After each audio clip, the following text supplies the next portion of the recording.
Vamos falar agora do Vitória, tá? Que foi beneficiado por uma decisão do Palmeiras de vir 100% reserva para Salvador. Até Marcelo Lomba jogou, tá?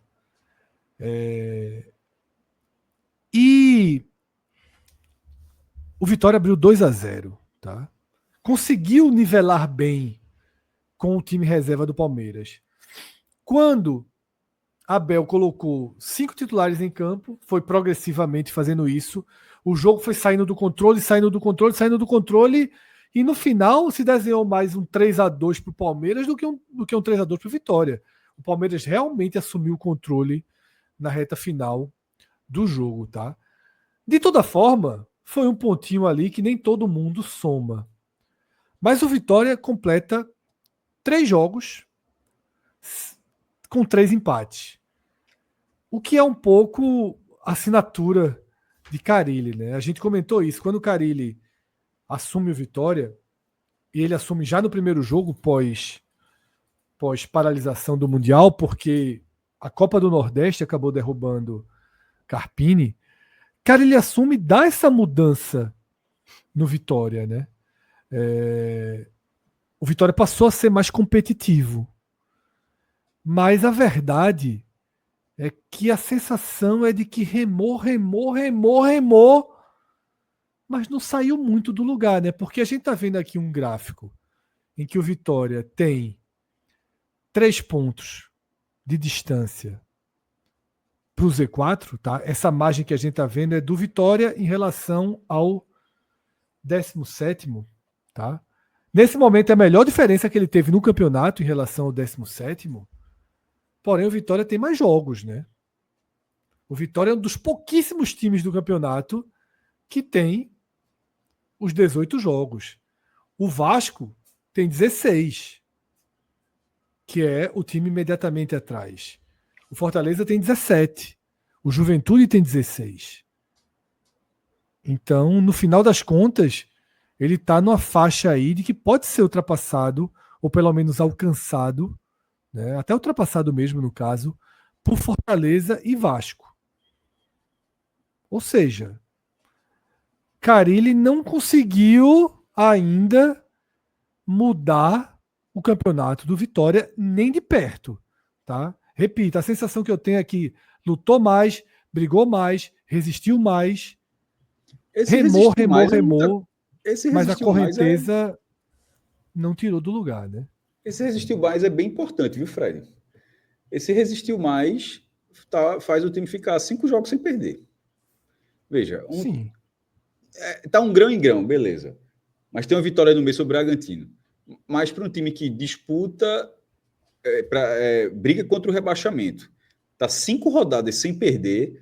Eu vou dizer isso porque tá cheio de empate, mas eu vou ser o copo cheio, o copo meio cheio, meio vazio, que era o clássico com o Ceará de Guto, né? Que empatava muito, a gente tinha aquele debate. Tinha muitos, acho que foram 10 ou 11 jogos.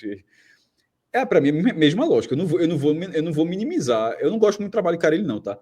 Mas eu não vou minimizar 5 jogos sem derrota, não.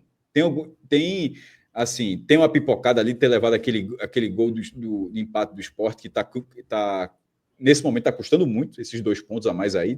Teria uma tranquilidade um pouquinho maior se o Vitória tivesse com os 2 pontos daquele jogo. Os do Palmeiras, eu não vou, ainda que tenha sido na reta final, mas na hora que colocou a cavalaria, o Palmeiras é melhor mesmo do que o Vitória. Ainda tem a discussão ali do pênalti. Mas na hora que o Palmeiras foi colocando a cavalaria, e detalhe, o Palmeiras ficou mais perto, inclusive, de virar o jogo. Assim, no final das contas, tanto é que no final das contas o Vitória até, de forma inteligente, aceitou e disse, meu irmão, não virou porra louca não para desempatar o jogo, depois você deu empate, disse, vamos segurar pelo menos um ponto aqui. E tentou segurar um ponto porque o Palmeiras abusou da bola aérea, explora muito a bola aérea, e ficou até perto de virar o jogo.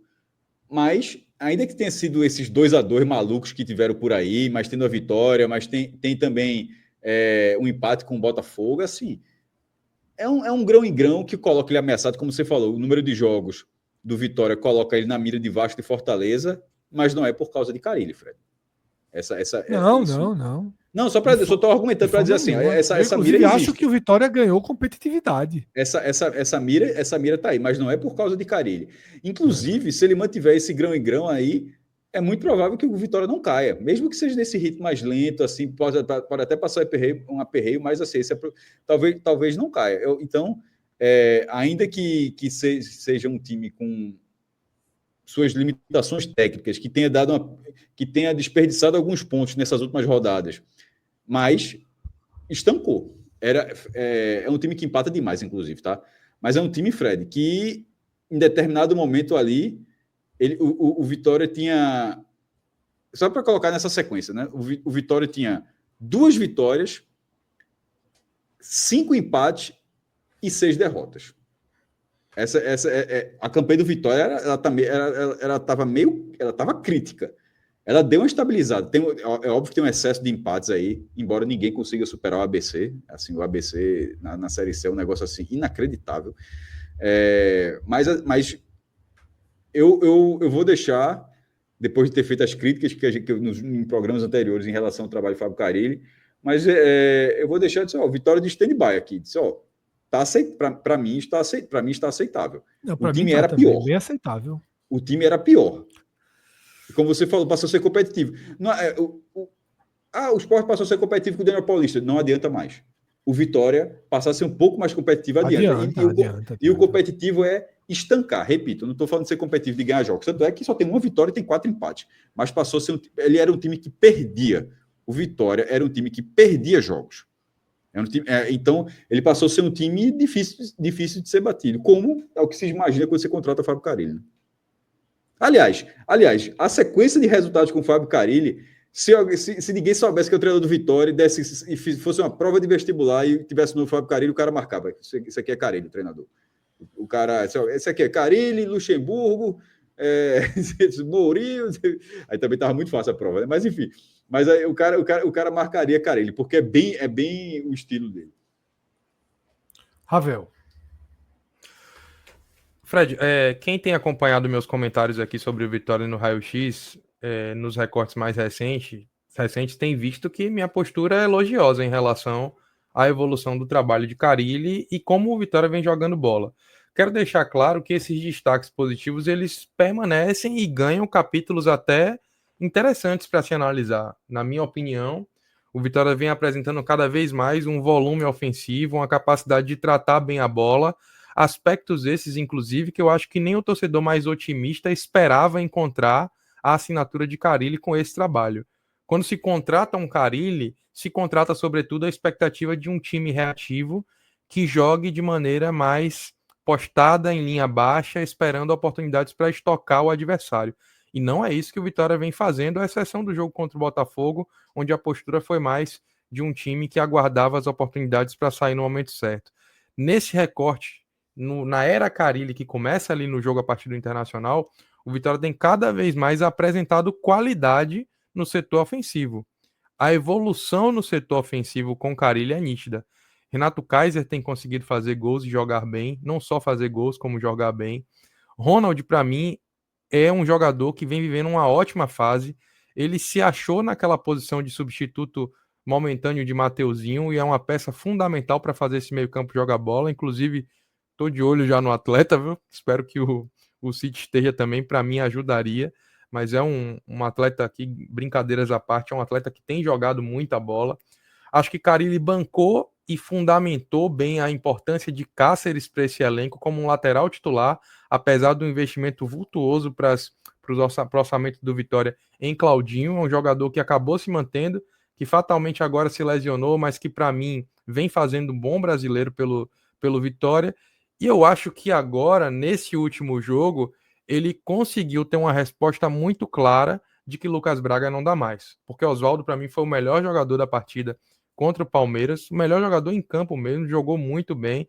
E apesar de ser um jogador de idade avançada, um jogador que é quase uma substituição certa em todos os jogos, não tem condição dele ficar sentado no banco para ver Lucas Braga jogar. Então, eu comecei fazendo mais uma vez aqui as ponderações positivas em relação ao que eu vejo em Carille comandando o Vitória, Fred, para dizer que, para mim, chegou o momento de todas essas virtudes se transformarem em resultado. Todas as vezes que a gente apresentou aqui as análises sobre o desempenho do Vitória de Carille, a gente falava, pô, desse jeito tá mais perto de vencer, desse jeito tá se aproximando da vitória. mas até o presente momento só venceu um jogo e deixou vários outros escaparem à medida em que o tempo foi passando. Isso fez com que o aproveitamento dele fosse caindo sequencialmente e nesse momento é de 40%. O Vitória tem 33% dos pontos aproveitados ao longo do campeonato, considerando também a passagem de Carpini. Com Carille, esse recorte sobe para 40%, mas já foi 45%, já foi 42% e agora é de 40%. Isso vem caindo porque o Vitória toma gol no último minuto contra o Sport.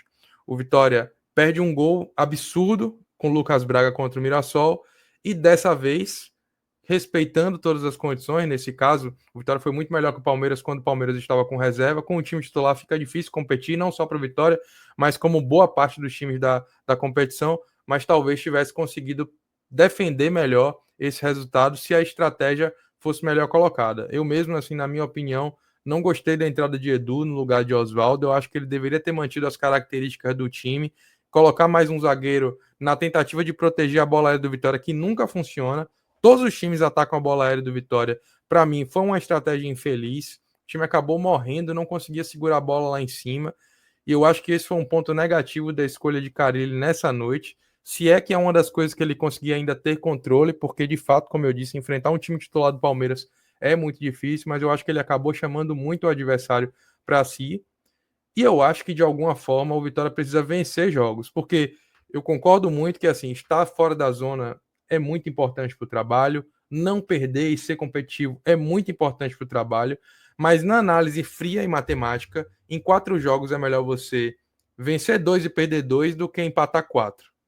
E num recorte de 3 jogos, é melhor você vencer 1 e perder 2 do que empatar 3, porque nos critérios de desempate você se coloca à frente dos seus adversários. E como essa briga pela permanência é uma briga muito cruel, onde uma vitória faz toda a diferença em onde você vai terminar o campeonato na tábua de classificação, eu acho que chegou a hora desse bom desempenho que o Vitória tem conseguido ter a partir da entrada de Carille, a partir dessa melhora no setor ofensivo, se tornar também em resultados mais concretos, em fazer a torcida sair feliz do Barradão, em continuar acreditando e conseguir proteger os resultados conquistados, porque como eu disse, contra o Sport saiu na frente, contra o Palmeiras saiu na frente e no final acabou sucumbindo e fiquei com a sensação de que o torcedor poderia ter saído feliz do Barradão e o Vitória poderia ter saído desses jogos com os 3 pontos se tivesse conseguido ter um pouquinho mais de sapiência no jogar o jogo ali. Eu acho que esse é o ponto que precisa ser colocado para que o Vitória continue mantendo a sua sequência de invencibilidade,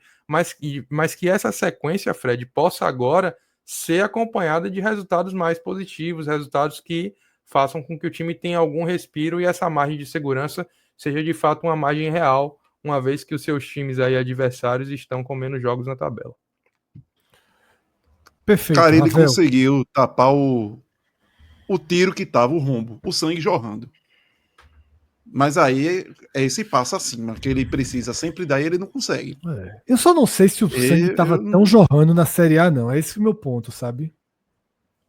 Tinha mas já tava, a ferida tava...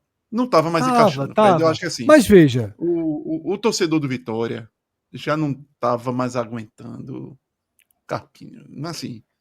Já estava totalmente fora de rota. Estava, mas o que realmente sentenciou ele foram as derrotas para o Náutico na Copa do Brasil e para o Confiança na Copa do Nordeste. Ali acabou com ele. Porque, repito, aqui no Brasileiro, tá? Eu até voltei essa tela. Aqui no Brasileiro, ele conseguiu um empate duro com o Atlético Mineiro lá na Arena MRV, tá? 2-2. Empatou com o Fluminense no Maracanã. Tá? Venceu o Vasco em casa. Aí perdeu do Santos. Esse foi um resultado muito ruim dele. Mas foi no estádio do Corinthians, empatou com o Corinthians. Ou seja, são 3 empates muito bons fora de casa. Então, quando o Vitória foi fora de casa agora, empatou com o Mirassol, empatou com o Botafogo, quase empata com o Inter, não é tão diferente do Vitória que empatou com o Atlético, empatou com o Fluminense, empatou com o Corinthians. Sabe? E quando você empata com o Sport em casa, é o mesmo peso de perder para o Santos em casa. E empatou na conta do treinador, né? Isso. Empatou na conta do treinador, como também com o Palmeiras.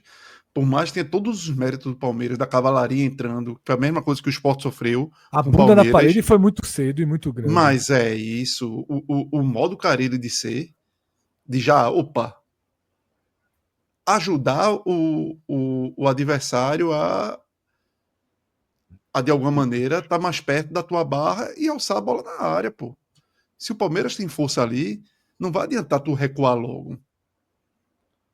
Tu vai se colocar num cenário de muita dificuldade, provavelmente, e sofrer muito. E a defesa do Vitória, por mais que tenha tido sinais de melhora, tomando menos gols em geral, mas também é uma defesa com muitos problemas na bola aérea. E aí, quando você bota a bundinha na parede, meu amigo, que vai o chuveirinho para lá e para cá, e se você já é frágil, né, nesse tipo de jogo, aí você flerta demais com perigo, pô. Flerta demais com azar, de tomar um gol de um lance fortuito, flerta demais num jogo contra o Palmeiras, com jogadores fortes, altos, que gostam dessa bola aérea, e você levar desvantagem nesses lances. Trazendo o recorte da história dos times que têm 18 pontos em 18 jogos, tá? O título que a gente traz aqui é a história evita o desespero, né? 11 de 18 com essa pontuação escaparam, 61% conseguiram escapar.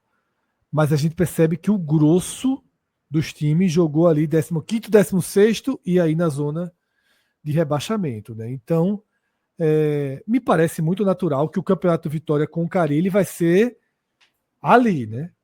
17º, 16º, 15º, 14º, 17º vai ser bem dentro dessa realidade. Eu acho que o Vitória hoje é melhor que o Vasco. É muito mais competitivo que o Vasco. Capaz de enfrentar os adversários melhor que o Vasco. Eu não sei se vocês acham que o Vitória hoje é melhor que o Fortaleza, por exemplo. Colocando os dois lado a lado, pensando em projeção de campeonato. Fortaleza tem mais time, Fred. O Fortaleza melhorou com o Mas Paiva. o Fortaleza Ainda que Vojvoda tem mais jogador, tem mais jogador, pô. Eu acho que precisa de a recuperação, se vai ter recuperação, precisa de esperar um pouco mais. Sim. Já foram muitas possíveis viradas de chave que não aconteceram. Veja, dizer que o Fortaleza é melhor, acho que todo mundo vai concordar. O Fortaleza era melhor. Assim, o Fortaleza não era para estar. A forma como tinha o elenco não era para estar brigando por essa posição. Mas tá. E dessa vez, como a gente já abordou em outros momentos, não está no contexto que era aquele de 22 com a Libertadores sugando o time. Nesse caso, é desde o primeiro toque na bola nesse ano que o time não tem uma sequência muito boa. Eu acho que assim, ia conquistar um grande resultado com o Corinthians, mas aí não vem no final. Por exemplo, a gente sempre considera que um time pode acusar o golpe. Por que o Fortaleza não pode acusar um golpe de ter sofrido um gol? Pode acusar o golpe, claro que pode acusar o golpe, mas o Vitória também então, assim, levou o mesmo golpe ainda para ver se recuperou. Mas o Vitória levou o mesmo golpe em casa. Eu estou comparando aqui os dois times.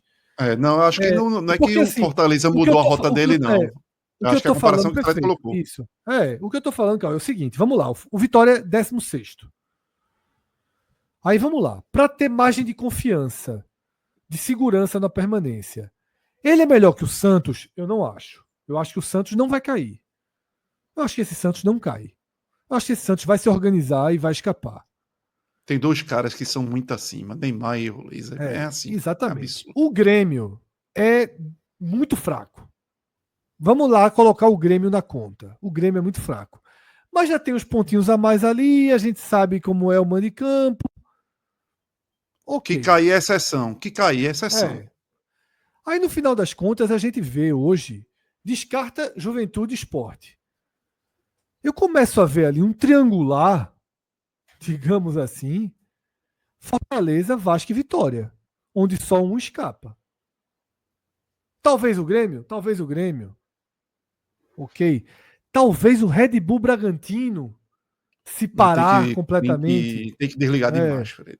Talvez o Ceará, não está tão distante desse Mas contexto. O cenário de hoje, tem que ver o cenário de hoje. Você não pode o cenário de hoje, para mim, são esses três times. Você não pode três times, um escapa. De puxar Mirassol e Ceará hoje, não. Não tem como você, vou puxar. Não dá não. E aí é minha pergunta. 3 times e um escapa. Eu acho o Fortaleza com um perfil para escapar técnico melhor. Eu acho que o Vitória, ele vive melhor a competição. E é onde, para mim, as coisas se nivelam. O Vitória é mais aguerrido, não se sente em crise, enquanto o Fortaleza se sente com o céu caindo sobre a cabeça, o Vitória se sente... O Vitória Ali, tá no jogando o campeonato campeonato é esse. dele, Fred. De novo, há Vitória, 2 então, anos. isso Há pra 2 ele anos. é o natural. Então, ele sabe que tá jogando na pressão, mas é aquela pressão que ele já tá acostumado de alguma maneira. O Grêmio não. O Grêmio, quando entra ali, meu amigo, e o Fortaleza desacostumou pelas últimas temporadas e todos os problemas que a gente já sabe, que já falou Isso. inúmeras vezes aqui, de elenco, gestão, de tudo. Então, tá vivendo uma realidade complicada e que para sair dali não vai ser fácil, não. Mesmo tendo jogadores de qualidade. Mas se você for ver jogador por jogador, elenco por elenco, o Fortaleza, eu acho que seria melhor do que os outros dois. Mas tem essas questões que nivelam tudo, pô. Então esse é meu ponto, tá? Não é que eu acho que o Fortaleza virou a chave, nem nada disso, não. É que eu realmente começo a ver essa luta pela permanência, 3 times muito envolvidos diretamente, com o Grêmio fazendo parte. Óbvio que eu também não vou salvar o Santos assim, não. Mas eu acho que o Santos ele tem muito mais potencial de definição de jogo do que os outros, tá?